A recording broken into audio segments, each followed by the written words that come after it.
Je ne pars jamais sans ça. Comme beaucoup d'activités, la photographie animalière nécessite quelques outils, quelques objets pour se dérouler dans de bonnes conditions. Aujourd'hui, je vous donne mes 10 essentiels, non pas de JQ, mais pour la photo animalière. Évidemment, ce sont des choix personnels issus de mon expérience sur le terrain. Mais vous pouvez ne pas être d'accord et me proposer les vôtres dans les commentaires. Évidemment, le premier essentiel pour la photo animalière, c'est l'appareil photo. Et dans un premier temps, pas besoin de prendre un appareil hyper sophistiqué. Si vous débutez, je vous conseille de vous faire la main avec votre smartphone en prenant en photo des animaux pas hyper farouches comme certains insectes ou alors des escargots par exemple. Si vous décidez d'acheter un appareil exprès pour ça, vous pouvez trouver un appareil à pas trop cher avec un objectif d'occasion, ça vieillit très bien, d'environ 300 mm. C'est amplement suffisant pour le débuter en photo animalière. Moi, c'est avec ça que j'ai commencé. Je pense qu'un jour, je vous ferai une vidéo ou un reel sur Instagram pour vous présenter un kit d'appareil photo plus objectif pour débuter. Ensuite, on ne va pas faire de la photo animalière habillé comme on l'est tous les jours. Ni tout nu d'ailleurs. Je sais, il y en a qui imaginent qu'on va se rouler dans la boue et se couvrir de feuilles. On va préférer des choses plus confortables, notamment pour rester immobile pendant des heures. La base, c'est d'avoir une tenue dans les tons marron, kaki et vert, en évitant le noir car c'est une couleur très peu présente dans le milieu naturel. On essaie de couvrir tout le corps, surtout la tête et les mains. Ce sont les extrémités que les animaux repèrent le mieux. Le mieux c'est de privilégier des tissus qui sont silencieux et résistants car on va pas mal se frotter à des branches, etc. Donc ça va vite s'abîmer. Et si vous prévoyez de faire un long affût, plusieurs heures par exemple, prévoyez plus chaud que ce que vous pensiez porter.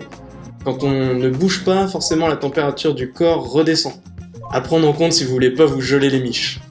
Le plus simple pour trouver ces vêtements, c'est malheureusement le rayon chasse à Decathlon, mais vous pouvez aussi trouver ce genre de vêtements sur le site jama.fr qui est un site dédié à la photographie animalière. Dans le prolongement de la tenue, je vais m'intéresser aux chaussures. Il est très important de prendre des bonnes chaussures pour pouvoir marcher longtemps et dans des terrains plutôt accidentés.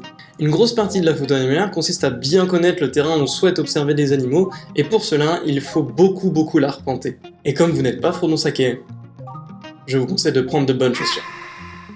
Un indispensable, les jumelles. L'objectif, avoir un temps d'avance sur les animaux et ne pas les déranger. Elles vous permettent d'observer au loin et de voir s'il n'y a pas un animal sur votre chemin, de pouvoir alors changer votre trajet et pourquoi pas l'observer plus loin dans de bonnes conditions.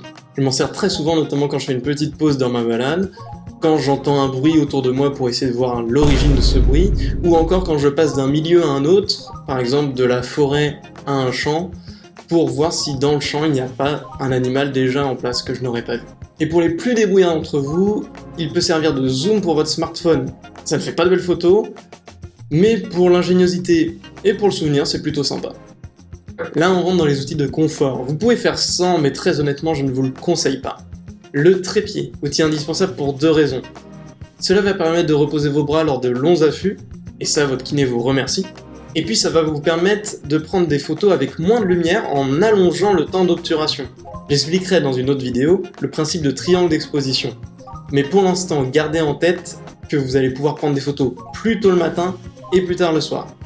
Ce sont des moments où les animaux sortent de leur cachette et donc vous augmentez vos chances. Merci le trépied. Pensez juste à prendre un trépied qui supporte le poids de votre matériel. Parce que sinon vous allez casser votre trépied et votre appareil photo. Ça c'est triste. Un truc pour poser votre cul. Alors moi j'ai un tabouret pour la plupart des cas, mais aussi quand j'ai besoin de m'asseoir à même le sol, j'ai un petit coussin gonflable qui est très pratique. Vous allez attendre plusieurs heures, donc être bien assis ce n'est pas du luxe. Après, on peut aussi s'adapter au terrain. On peut donc s'adosser à un arbre avec le coussin par exemple. Mais installez-vous bien. Cela vous évitera de bouger à cause de la fatigue, ce qui augmentera vos chances, et encore une fois, votre kiné vous remerciera. Pour pas trop cher, vous pouvez prendre un outil super pratique, le filet de camouflage. Cela permet de se cacher soi, de cacher votre sac, ou tout ce que vous voulez. Ce n'est pas obligatoire, mais presque, tellement c'est pratique. Je vous avais dit qu'on allait en parler. Moi, c'est un carnet, mais ça peut prendre beaucoup de formes. On évite juste le portable parce que ça fait de la lumière et pour la discrétion, c'est pas top. Grâce à ça, toutes vos sorties seront utiles. Si vous n'avez pas pu prendre de photos, vous aurez au moins pu récolter des informations pour les prochaines sorties. J'y note tout ce que je peux. Des empreintes, des animaux que j'ai entendus ou vus mais que je n'ai pas pu prendre en photo, des idées de futures photos, des réflexions acerbes sur les défaillances de notre société. Non, je rigole. Je ne suis pas assez malin pour ça. Dans tous les cas, toutes ces infos vous rendront plus efficaces pour vos prochaines sorties. Alors là, c'est un outil moins utilisable sur le terrain, mais il est très important de se renseigner sur les animaux que l'on souhaite observer lors de nos sorties. Cela va permettre de savoir où et quand les trouver, reconnaître leurs empreintes, connaître leurs habitudes et également de connaître les bons comportements à adopter pour éviter de les déranger. Cela prend différentes formes. Des sites internet, des livres, des vidéos YouTube, par exemple de moi. Pense à t'abonner. À vous de trouver vos sources d'informations et de les croiser pour avoir une meilleure représentation de la vie des animaux. En d'autres termes, de la bouffe et de la flotte. Quand cela fait des heures qu'on est en affût ou qu'on marche depuis longtemps, un petit encas et de l'eau, c'est vraiment indispensable pour éviter un coup de fatigue qui nous rendrait moins vigilants et qui pourrait tout à fait gâcher notre sortie en dérangeant des animaux. On privilégie des aliments qui ont peu d'odeur. Par exemple, moi j'emmène des noix de cajou et de l'eau. Du coup, on n'emmène pas des chips poulet brisé et le café robusta de mamie. Et bien sûr, tout ça est transporté dans une gourde et un Tupperware qui n'est pas balancé en forêt. Voilà, on a fait le tour de mes essentiels. J'en avais d'autres en tête comme une trousse de secours, mais je ferai peut-être une vidéo complète là-dessus. Mais avec ça, en tout cas, vous êtes parés. N'hésitez pas à me mettre les vôtres dans les commentaires.